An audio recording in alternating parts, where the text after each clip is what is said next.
So I just gave up thinking about getting up here. Half my questions have been answered, and here I am.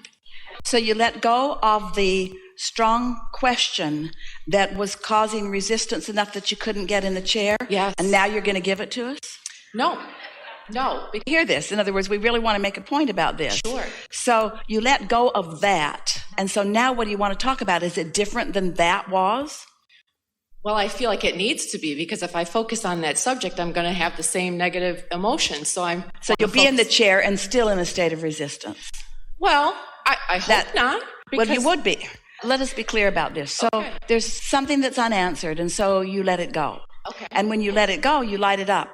Yes. And so now you're up here. Don't bring that back. No, and I don't want to.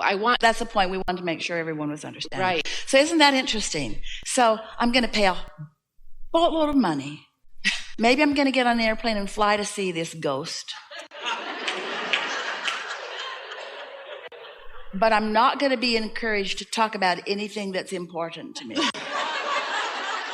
Because something about talking about what's important keeps it from happening. Right. Good, you got that. Yeah. You got that. So the first segment today I resonated with it unlike anything. It felt so leading edge to me. The whole conversation about Monday really felt good.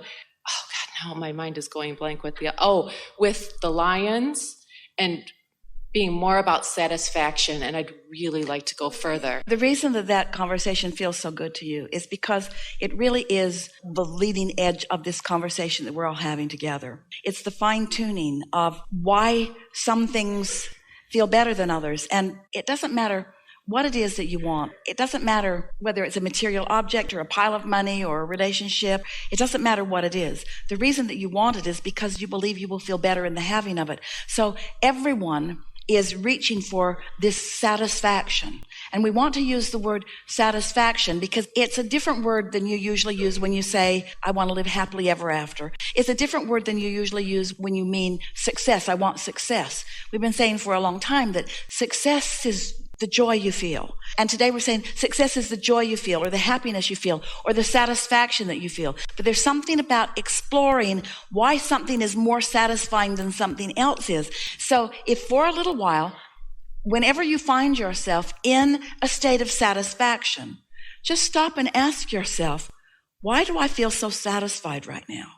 Is it because I'm alone and my thoughts are clear? Is it because of the ambience? Why does this feel so satisfying to me? And as you ask that question a couple of thousand times in the next month or two, what's going to happen to you is you're going to become consciously aware of what you're doing with the energy in the moment, which is what deliberate creation always is. What am I doing with the energy? It doesn't have anything to do with what anybody else is doing, with what anybody else has created. It doesn't have anything to do with what you've ever created, really. What am I doing with my focus right now?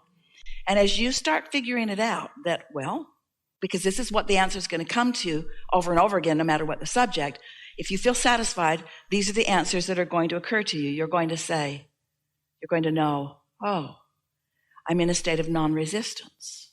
And if the satisfaction is high, I'm in a state of non-resistance, and I've been focusing enough that there's some momentum going toward the unfolding or the evolution of the expanding of my desire. My desire is growing without hindrance.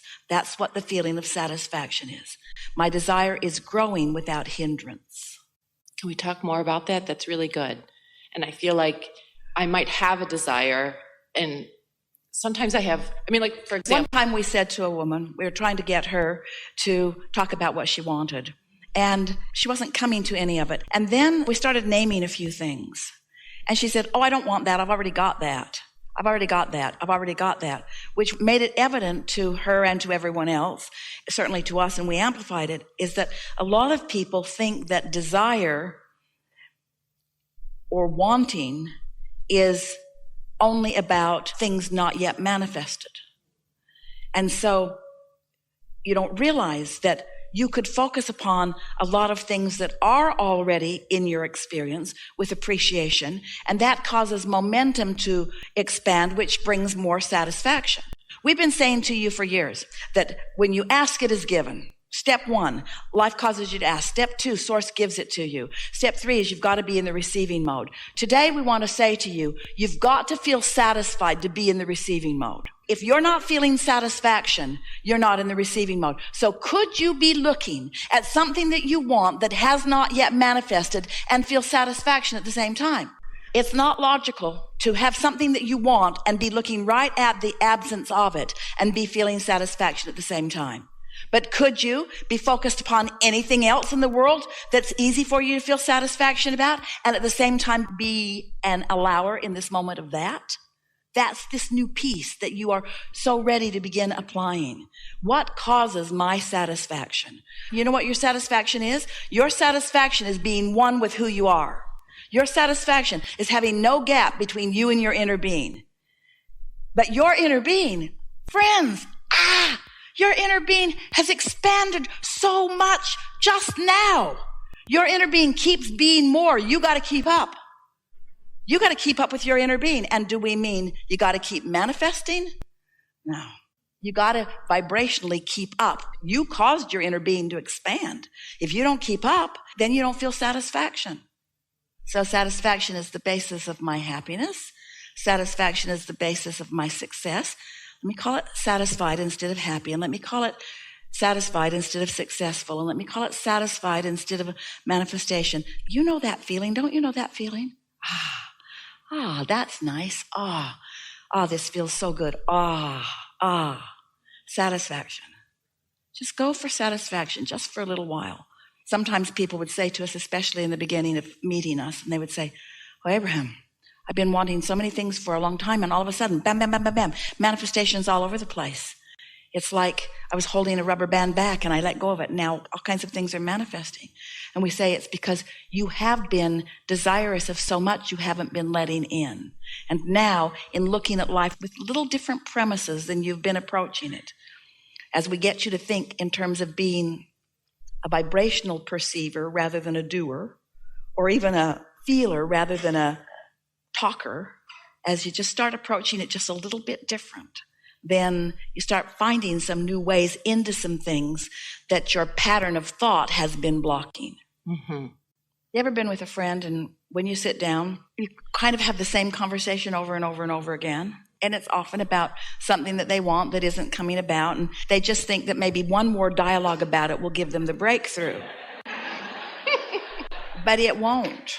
One more dialogue about it doesn't give you the breakthrough. You've got to find a way to find the satisfaction factor. Now, maybe the friend that you're visiting with can help you see it in another way, and maybe it can soften a little resistance, but still, it's really slow going. So, Abraham, could it really be as simple as, I've got 10 things I really want, and one of them is so satisfying. Is it really so simple that I could just focus only on that one and the other 9 would happen? Yeah? Abraham, there's 10 things I want, and almost all of them are in a really satisfying place for me. But there's one thing I'm still working on. Could I mess up the satisfaction factor of the other 9 by focusing upon the one I'm trying hard on? Yep. So now we have some questions. Do you believe that your inner being exists? Mm-hmm. Do you believe that there's a vortex of your expansion and evolution that is in existence, that is being responded to by law of attraction and is expanding and evolving and becoming? Mm-hmm. Do you believe that your emotions are your indicator of how in sync with that you are or not? Mm-hmm. Doesn't the desire for satisfaction seem like just the most practical application of your blending? And if you are more often blended because you're not doing that thing you do that is keeping you from being blended, like talk about what's not working, isn't it logical that just by focusing on more things that give you satisfaction, that more of what you want will come? Is the path to what you want more work? Is it hard work? No. Is it wrestling others to the ground and killing them? Is it more examination of it? Is it finding something to feel good about now? Is it deliberately going to where you can get the best view of the sunset or the sunrise? That is satisfying, isn't it? Is it a massage? Can be. Is it something delightfully prepared for you to eat? Now, you can mess all of those things up with contradictory thought, but are those things easier? Is it easier for you to feel satisfied when you're on vacation or when you're at work? We're just asking. When you're on vacation or when you're at work? Have you gone deaf? Is it easier for you to feel satisfaction when you are on vacation or when you are at work? It took a while for you to admit that. Like you thought somebody was going to walk right in the room and fire you on the spot. So what is it about vacation that is more satisfying? You feel freer? So is freedom, is you getting to choose what you do more satisfying than someone else choosing what you do? So this isn't hard, is it? It's more satisfying to be on vacation than it is to be at work. We just want to know if you know the difference between what's satisfying and what isn't. You do. So now, can you always be on vacation?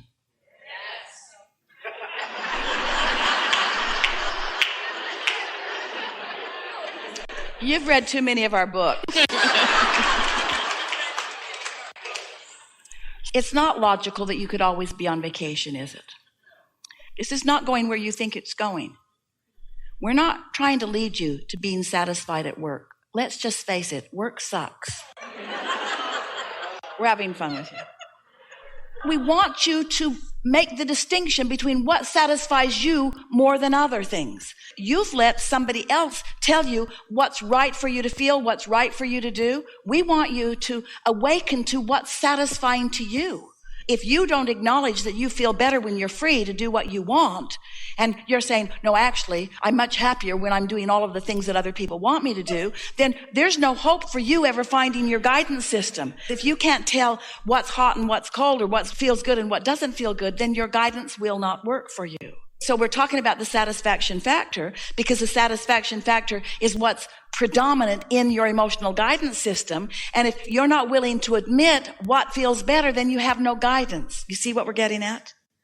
So let's say that you have listened to our rampage and you are now acknowledging that you do know on almost every subject what feels better to you. This feels better than this. This feels better than this. This feels better than this. Do you think that you have the ability? Now, we're not talking about the manifestations.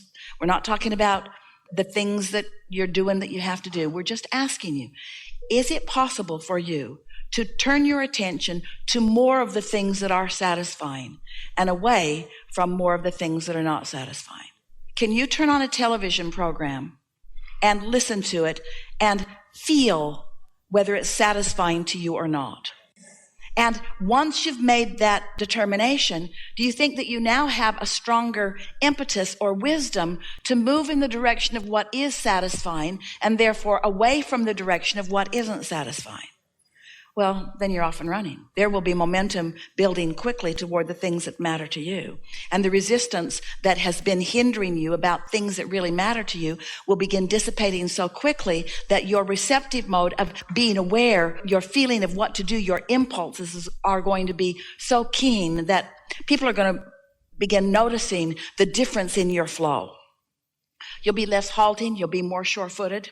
You'll be critical, not at all. You'll be more complimentary. But most of all, you'll have an attitude, a mood of ease and satisfaction about you. You're going to look like the cat that swallowed the canary.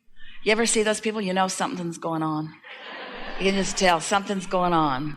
They're not going to tell you what it is, but you know something's going on. That's the way you're going to appear to those who don't know what's going on. And meanwhile, that new-found mood that will continue to gather momentum until you will really own it is the greatest tool or advantage that we've ever been able to point you toward.